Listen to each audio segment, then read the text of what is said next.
Hi everyone. So, we are talking about learning target number 3. I'd say this is the most simple of this part of the unit.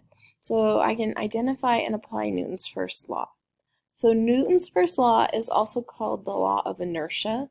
And so simply put, an object at rest will remain in rest, and an object in motion will remain in motion unless acted upon by an outside source or an unbalanced force. Okay? And so what we have going on here is first we have to understand what inertia is.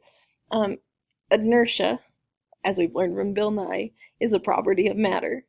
And we know that inertia is matter's not inability, tendency to remain in whatever state that it's at. So like if an object is in motion, it wants to remain in motion, or if an object is at rest, it wants to remain at rest, and it will do so until an outside or unbalanced force acts upon it. And then that's what causes a change. Okay? So inertia is the tendency of an object to resist change. So and then we talked about an object at rest, an object in motion.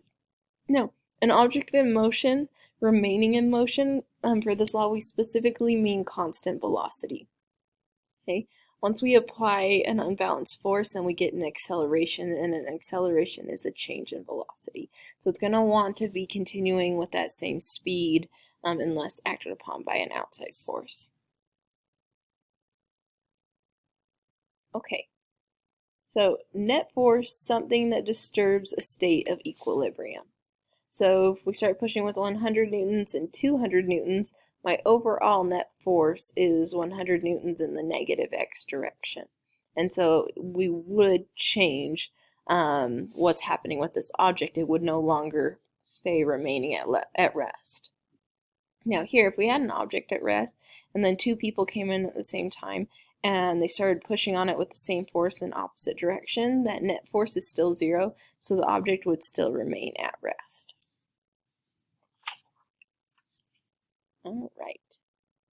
So, when hit from behind in a car crash, a passenger can suffer from neck injuries called whiplash.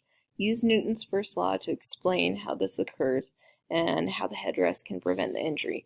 We addressed this in our notes already, but let's quickly talk through it. Now, when you're driving and you hit the brake, you kind of come forward.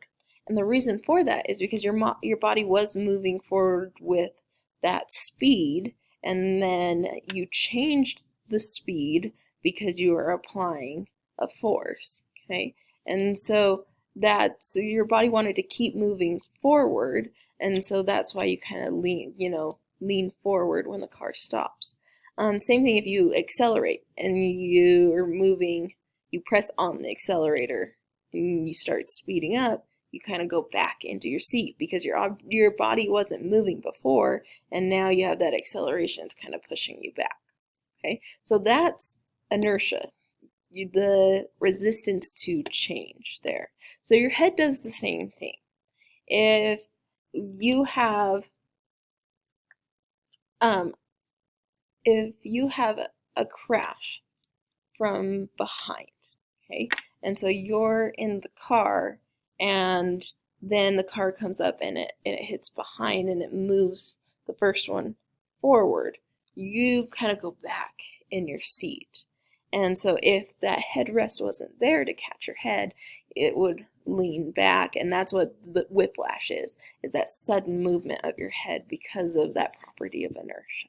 Okay, and so the headrest can prevent that by keeping your head stationary, keeping it going the same speed as your body sitting in the chair. A bobcat can outrun a rabbit in a short straight race, but the rabbit can escape with its life by zigzagging. The bobcat is more massive than the rabbit. Explain how this strategy works. Well, more mass means more inertia. So it's harder for the bobcat, which contains more mass, to make changes in the velocity, and that can be direction as well, like a zigzag. it's easier for the smaller rabbit because less mass, less inertia.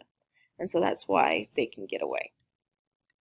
Okay, so very simple learning target. Get that assignment done, and then we'll start on the next day's stuff.